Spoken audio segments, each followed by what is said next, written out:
Okay, this is Prophet Raul, and I will be coming at you today. I want to go over some information with you about poverty, curses, racial wealth gap, as it relates to our captivity as Israelites in the United States. And what I want to do is present some data, because a lot of talk these days is about data. But data doesn't mean anything if you don't know what to do with it. Okay, let's keep that real. And then you got to wonder, are you focused on the right data? Are you focused on the right data? Or the data that's really don't merely make a difference? Data that's symptomatic but not causative. We need to really focus on the causative factors, not the symptomatic factors. Causative meaning the things that cause our problem, not the symptoms that come from the cause.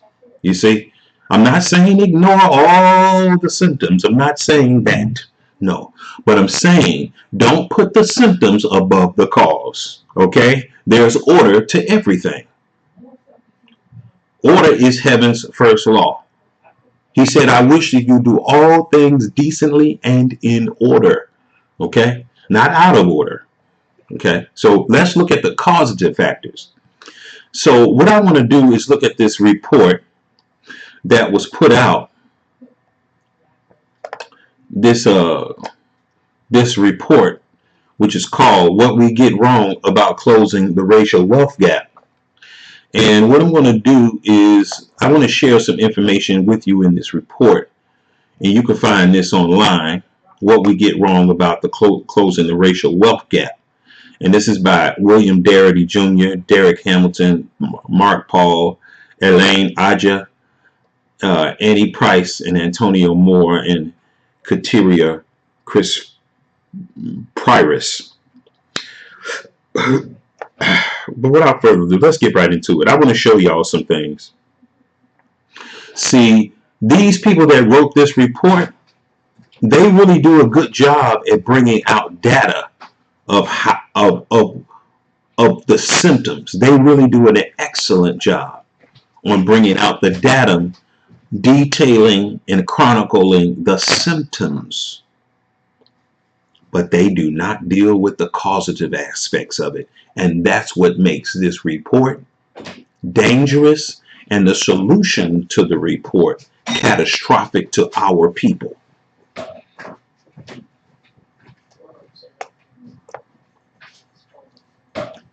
And these people are way more intelligent about the symptomatic effects of the symptoms, recording the data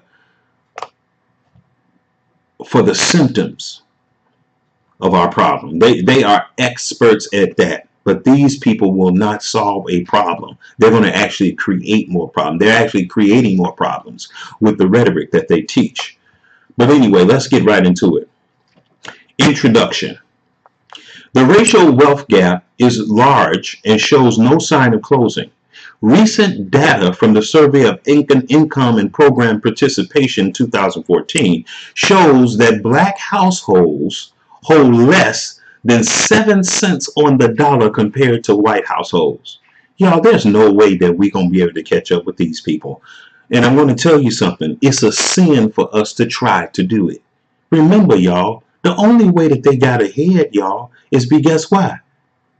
Because of the curses on us. We left our Elohim. So anything outside of coming back to our Elohim is not going to solve this racial gap problem. That's the causative factor that this report does not address, because it is steeped in humanism. Humans solving their own problems, which is a form of Satanism, I'm convinced. The white household living near the poverty line typically has about $18,000 in wealth. Living at the poverty line, they have $18,000 in wealth. No, I did not say income. I said wealth. Wow. The white household living near the poverty line typically has about $18,000 in wealth, not income, wealth. While black households in similar economic straits typically have a median wealth of nearly zero. You heard that? We can't catch up to their white trash. As a nation of people, we can't even catch up to their white trash. When the Bible says no man shall deliver you, that's exactly what it meant. This means, in turn, that many black families have a negative net worth. You hear that? Many black families have a negative net worth. If most of us have a median zero net worth. At the other end of American economic spectrum, black households constitute less than 2% of those in the top 1% of the nation's wealth distribution. Not income distribution, wealth distribution. I think for most people, people don't really understand how poor they are, and people don't really understand how rich they are. They really don't. But since I've been studying these things for probably about 5 or 6 years, my whole paradigm about wealth and poverty has totally changed. A lot of people who don't think they're poor, they are poor. They just don't know it. Because they got a Cadillac, a new Cadillac that they're paying payments on. At the end of Americans' economic spectrum, black households constitute less than 2% of those in the top 1% of the nation's wealth distribution. Let me tell you something. To be in the top 2% of those in the top 1% of the nation's wealth, we're going to get to that. We're going to see how much money you have to be in that percentile. A lot of people don't understand how wealthy they are. And in turn, they don't understand how poor other people are. They don't understand it. I think if more people understood this, they would not hoard. They would not be greedy. They would be more generous.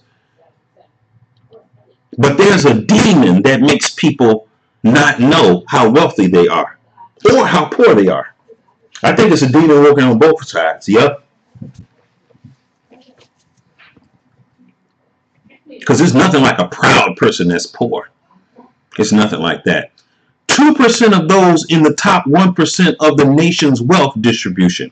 White households, watch this, white households constitute more than 96% of the wealthiest Americans, while only 2% of black people constitute the top 1% of the nation's wealth. 2%. Watch this, keep going. Moreover, even among the nation's wealthiest households, extreme differences persist on the basis of race.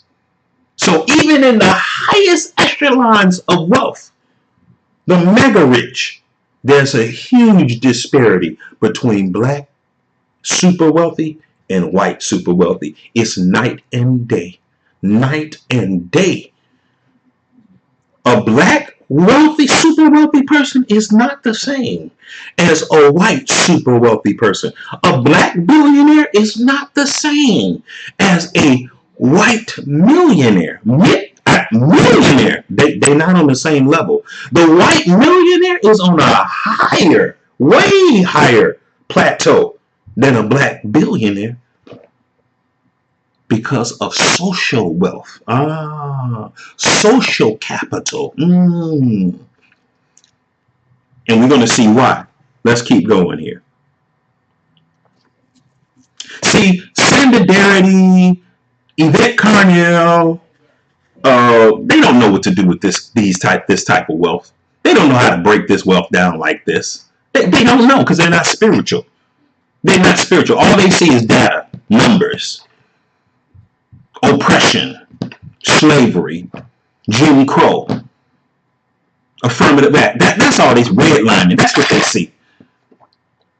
Prison lease contracts and stuff like that. Prison. That's what they see. But when I look at when a spiritual man sees stuff, things open up with kaleidoscope beauty.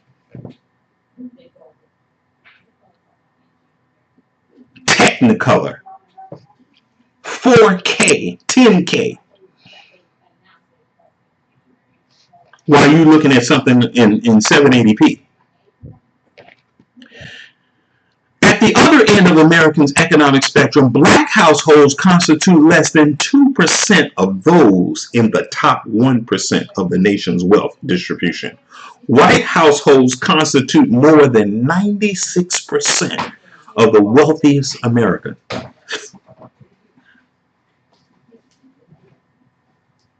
You hear that?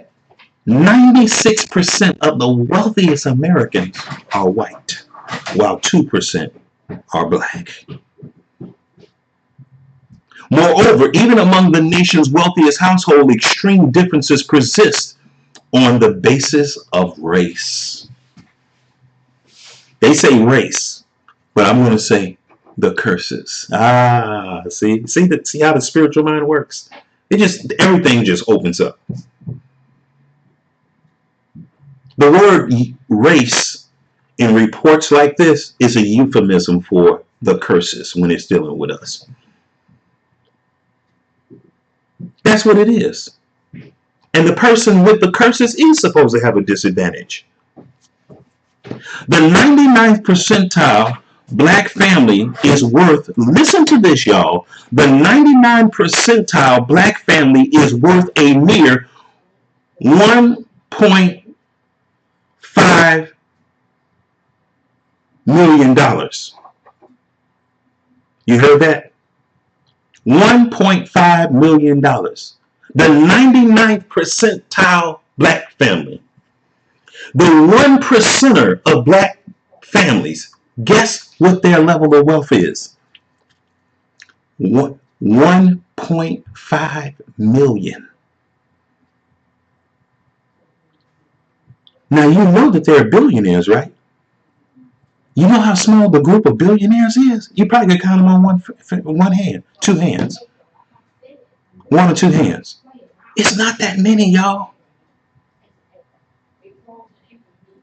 So any black person with more than 1.5 million, they are more wealthy than 99% of most black people.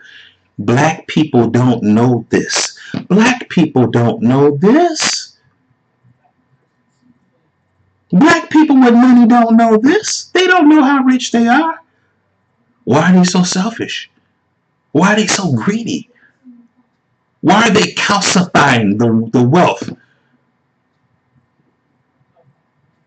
Why are they not distributing it among their family in vivo wealth transfers?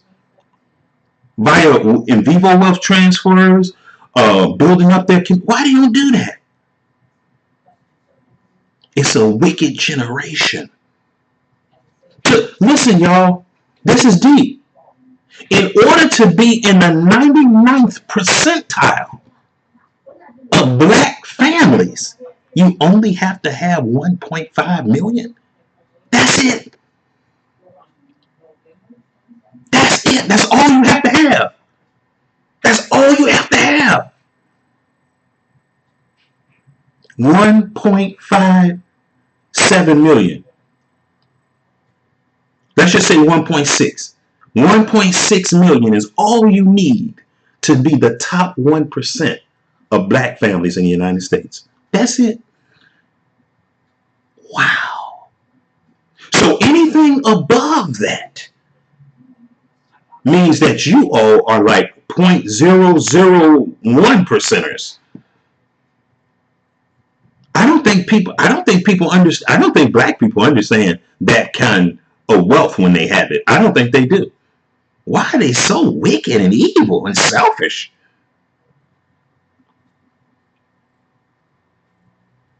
While the 99 percentile white family, watch this, is worth over $12 million. You hear that? In order to be the 99th percentile white family, you got to have $12 million. You see the big disparity between the two 99 percentile groups of blacks and whites? One is 1.6 and one is 12 million. Isn't that amazing, y'all? They got 13 times more wealth in the 99 percentile than a black family in the 99th percentile of wealthiest families. Y'all, black people can't compete with white people on this footing, on an economic footing. We need to get back to our God and repent as Israelites. This means listen to this. This means that over 870,000 white families have a net worth above $12 million. You heard that, y'all? 870,000 white families have a net worth of over $12 million. 870,000 white families got over $12 million. Watch this. And this is their 99 percentile. This means over 870,000 white families have a net worth of over $12 million, while out of 20 million black families in America, fewer than 380,000 are even worth a single $1 million. And let me say this, because there's a caveat. The black 99 percentile family that has $1.6 million, guess where most of that money is at? In their home. It's in their home. It's in their home. It's locked up in their home, y'all. They don't have that money ready or available. 3/4 of that is in their home ownership. Wow.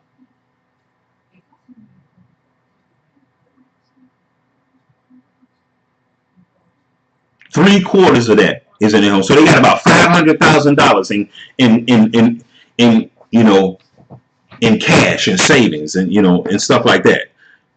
Money that they can get to speedily. Watch this.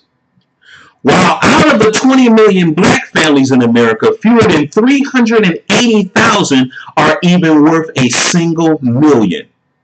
By comparison, over 13 million of the total 85 million white families are millionaires or better. So the 99 percentile black family that's worth $1.6 million, they are barely millionaires. If it wasn't for their house, they wouldn't even be in the 99 percentile. You see that? Wow, by comparison, 13 million of the 85 million white families are millionaires or better. We cannot compete with these people economically, policy, legislation, none of that stuff. None of the stuff that we've been doing is going to work. We got to repent as Israelites. None of this stuff that Yvette, Tony, Sandy Darity and all these people, economists, top economists and stuff, are talking about none of this stuff is going to work, y'all. Byron Allen, none of this stuff is going to work. It's not going to work. Bless their heart. Byron Allen, that's beautiful. He bought the Weather Channel. That's beautiful. But guess what? He's a sitting duck. You know why? Because he's by himself. He's by himself. He ain't got nobody. He don't have any social capital. He don't have a social capital where they can circle the wagons and defend him. They just don't. We don't have it like that. Let's keep going.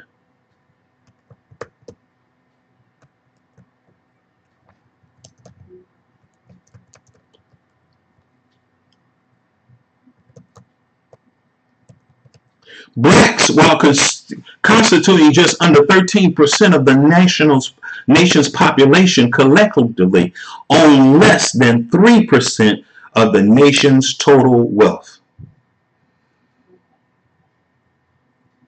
Less than 3% of the nation's total wealth. So when you get a person that's like a Byron Allen, when you get a person that's like a Oprah Winfrey, they basically at the mercy of our enemies. They basically at the mercy of our enemies. They really are. You're talking about a house of cards. But anyway, I didn't want to come on here and go for long, but I do want to share this video with you all. And I want y'all to check this out. Because this is some good data now. These guys really are some data crunchers, but they just don't know what to do with it because they're not spiritual. They do not deal with the real root causative factors of all these problems, and the solutions that they're coming up with, they actually are going to metastasize the problem. I want to make sure that this audio comes across real clear. Let me see here. Maybe I should use my phone. Batia, come here, baby. Turn that air on. I'm getting hot. And go upstairs and get that cord out my phone. Out my little clock radio.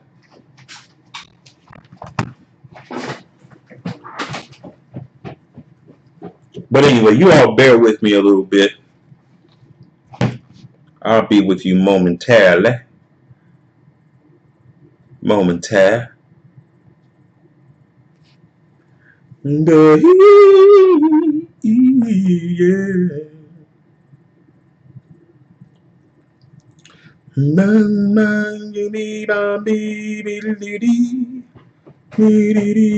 Michael Ford. No.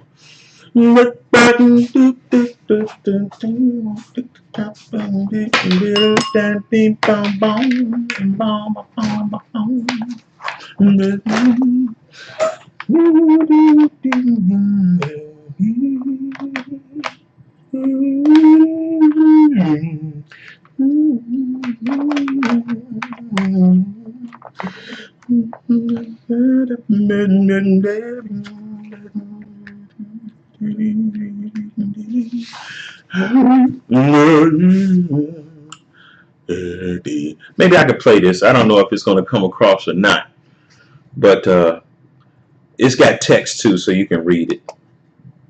It's an op-ed that I did. You know, one of the things that I want to do just to frame this thing is I want to play a short clip, about a minute and a half. It's going to frame the 10 myths, and we'll come back and we'll get right into this discussion. The Duke Samuel Du Bois Cook Center on Social Equity, an insight center for community economic development, bring to you what we get wrong about closing the racial wealth gap. Myth 1. Greater educational attainment or employment rates on the part of blacks will close the racial wealth disparity. You know what? This is really good information. Greater education attainment or employment rates on the part of blacks will close the racial wealth disparity. We can't outrun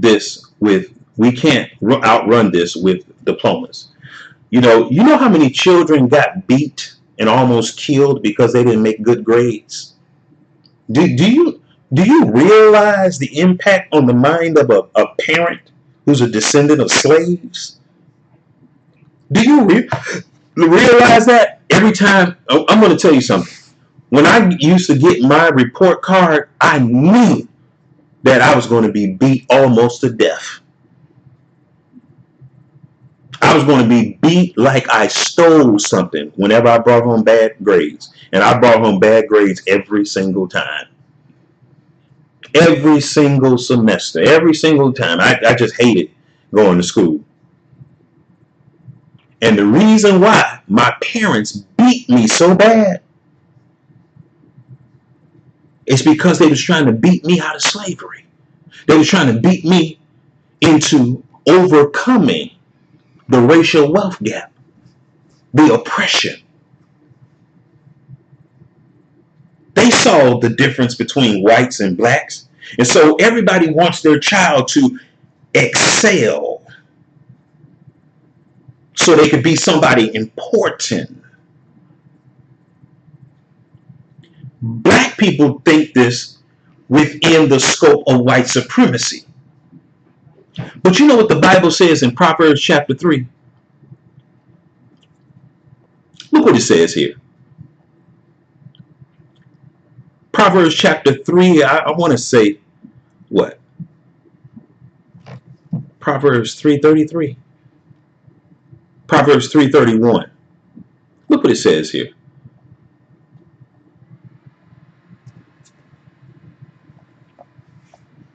Proverbs 3:31, look at this. Envy thou not the oppressor, and choose none of his ways. One of the reasons why my parents beat me every time, because they wanted to be white. They wanted me to be like a white little boy that got good grades and enjoyed American dream. And they were willing to abuse their children so their children could achieve. Isn't that something? See, a lot of y'all look at this data like this in a vacuum. But y'all, this means so many different things on so many different levels that I can't even address them all. I can't exhaust it all.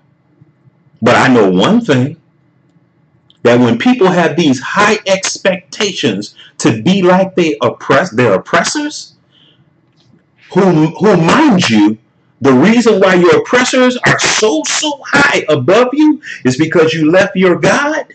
And you don't even know you're the Israelites. You don't know you're the hidden ones. You don't know that you are the Most High's secret society. You don't even know that. So what you do is you beat your children to be just like the American children that excel in their demonic school system. The reason why these people excel is because we fail. If we never fail, they would not be where they are. They would not look like they flossing the way they are. They're really not flossing. They're really not flossing. Because the Most High said he got things for us that eye have not seen, ear have not heard, neither have entered into the heart of man. So our parents used to beat us, whip us, abuse us, so we can excel as Americans, black Americans, proud black Americans. But the Bible says don't do that. Envy thou not the oppressor. It's called coveting. Many parents abuse their children because they were covetous of a group of people who got where they got because we failed. And they abused us, raped us, pillaged us, and everything else. And so these are the people we look up to, demons. That we inadvertently have put in power by falling.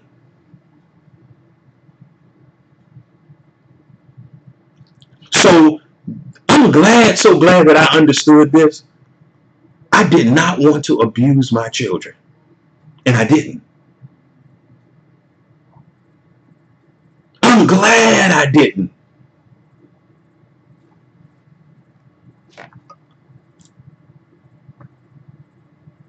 Envy thou not the oppressor, and choose none of his ways. Let's go to another scripture. Ecclesiastes, I think 7:7. Let's go to Ecclesiastes 7:7. Ecclesiastes 7:7.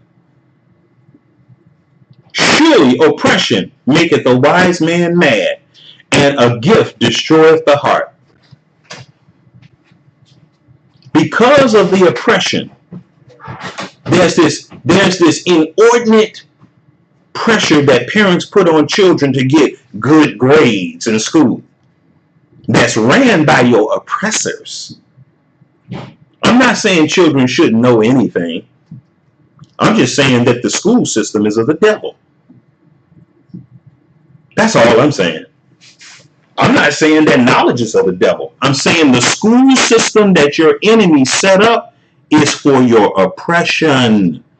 It's for your destruction. It's for your annihilation. It's not for your success. So your parents put you in your parents put you in these schools because they're not smart. They're not smart. They're just dumb as the rest of the black people. They put you in these schools and they want you to get all these good grades, like the white kids, because that's always the standard of black people, white people. Well, I mean, let's just keep it real, all right? You know, when you think of success, you think of white people. That's what you think. You don't think of nobody else. So stop it. That's don't be fake and phony.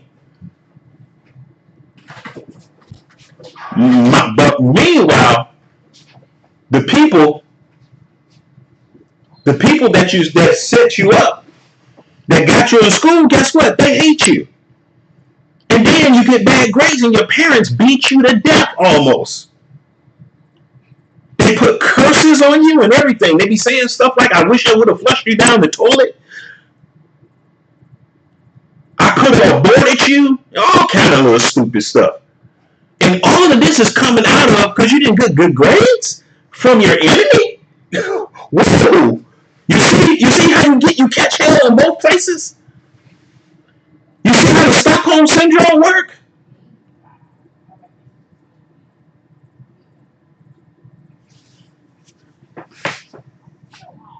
And then you find out that some of the people that are some of the wealthiest in the country that are black, they didn't even get their wealth by education.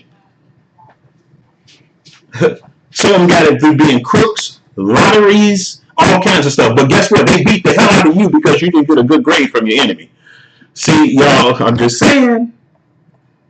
I'm venting a little bit. I ain't holding back. I'm keeping it real. You talk this grown man talk. We can't run this with diplomas. Myth 2. The racial home ownership gap is the driver of the racial wealth gap. We can't expect real estate to be our escape from historical wealth inequality. Myth 3. Making black and See, all of these things that they're mentioning are symptomatic of the curses that are already on us. Antonio Moore, he's never going to come to that conclusion. He's just going to be spinning his wheels with a head full of data, sounding real intelligent and erudite. That's all, but he's not going nowhere. The Most High is going to make sure that he snatches ball cap off his head. He's not going to go nowhere with this stuff. With all this excellent data, y'all. I'm not knocking the data. He does a good job at digging up data.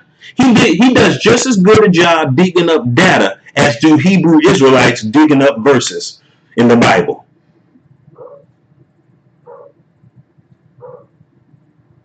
Anybody can dig up verses in the Bible. All you got to do is open it up and read some verses or memorize them. It's not rocket science.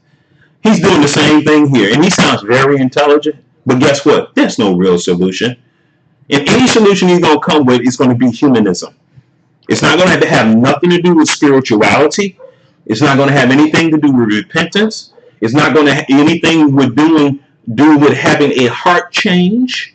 It's not going to have anything to do with the commandments, statutes, and laws. Nothing. This is like an economic version of a Hebrew Israelite. Whole bunch of facts, whole bunch of data, but no solution. Damnation is in the path. Excellent data, though. Hey, the brother tight on that data. He don't even know what to do with it, though. He don't even know how to interpret this data. He don't know how to interpret this data. He don't know. Banking black and buying black close the racial wealth gap. We can't use black dollars to spend our way out of the racial wealth gap. All he's doing is recounting the costs, recounting the curses. We're not going to spend our way out of the curses of the racial wealth gap. We're not going to do it. Y'all stop it. It ain't enough real estate that we can buy to get us out of these curses. I don't care how many black banks we have. We ain't going to get out of slavery with it. So that's why I like this. I see these things with spiritual eyes. Antonio Moore is about to destroy us. Him and Yvette Carnell with all this data, they're just going to drown us in data and destroy us with ill-advised solutions. Myth 4. Black people saving more will close the racial wealth gap. In other words, black people saving more is going to lift the curses. No. Myth 5. Greater rates of financial literacy will close the racial wealth gap.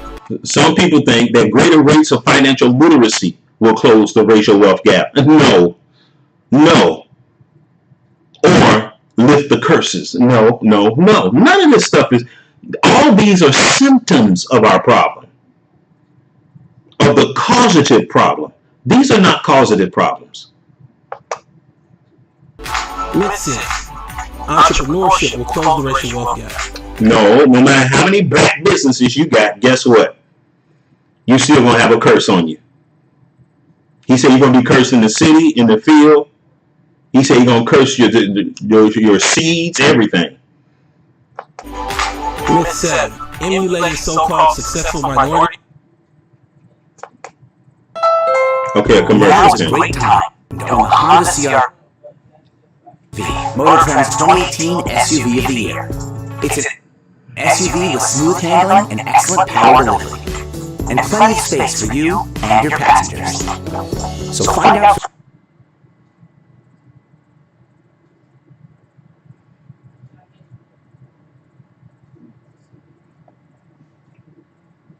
Minorities will close the racial wealth gap. See, we tried all these things, y'all.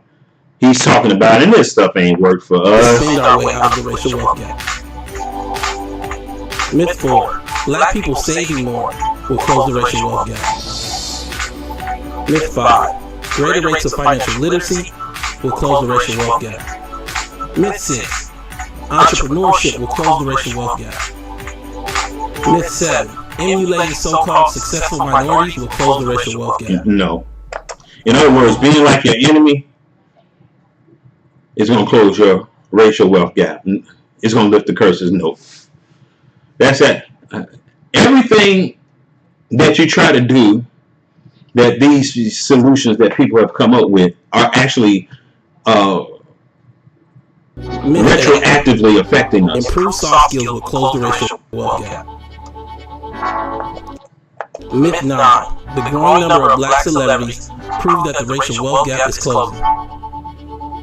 Myth 10. Black family disorganization.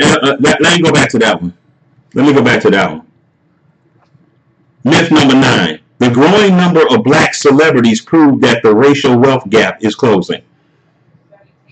That right there is what he calls the decadent veil, and I like that terminology. It's the decadent veil. It ain't nothing behind there. These people are being, all these people like Oprah and them, they just being propped up, y'all. They just being propped up to deceive us into believing that the racial wealth gap is closing. Matter of fact, these people to me are a sign that it's widening. The curses are getting heavier. In other words, the growing number of black celebrities prove that the curses are being lifted. No, they're not.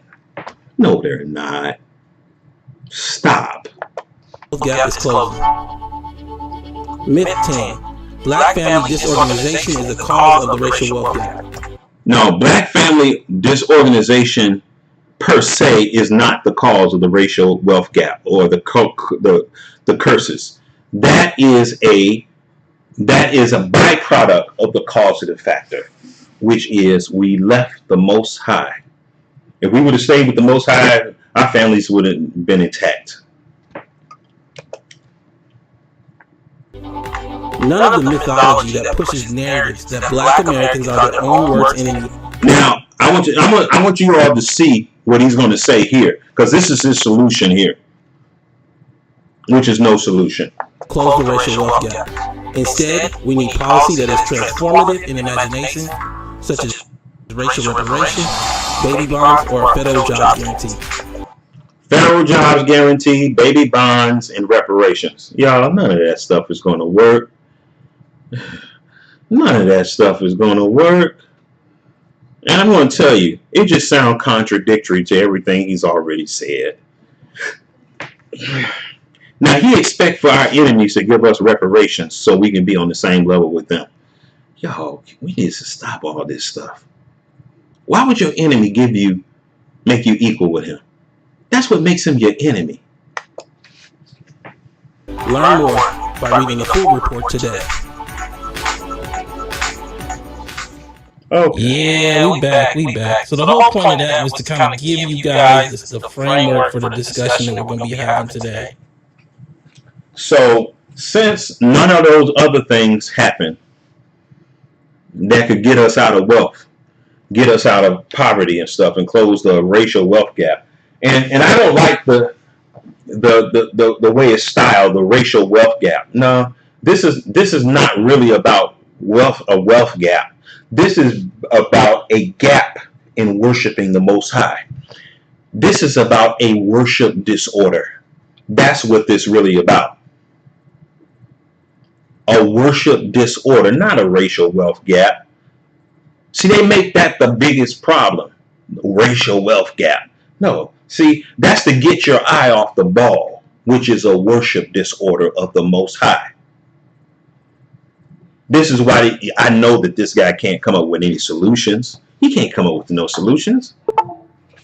You know, he can't come up with no solutions.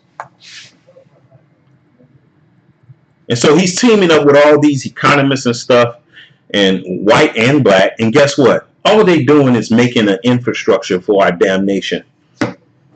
Because as long as we run after closing the racial wealth gap through reparation, baby bonds, and federal job guarantees, yo, that's how much we're going to have to worship white people. Anytime black people need to get anything from white people as a nation of people, as a group of people, we basically got to bow down and worship them. And guess what that does? That alienates us even more from the Most High. We're going to have to throw ourselves on the mercy of the Most High, because nothing else we've done has worked and is going to work. I don't even want to try nothing else. I don't want to try nothing else. But anyway, this is Prophet Rawa, and I would be just coming to break down some data for you concerning the racial wealth gap report that is discussed. And I want you all to check this out. I wanted to give you guys all please share this, y'all. Share this on your social network and everything. So let me stop this thing. And I'm out of here, y'all. Shalom.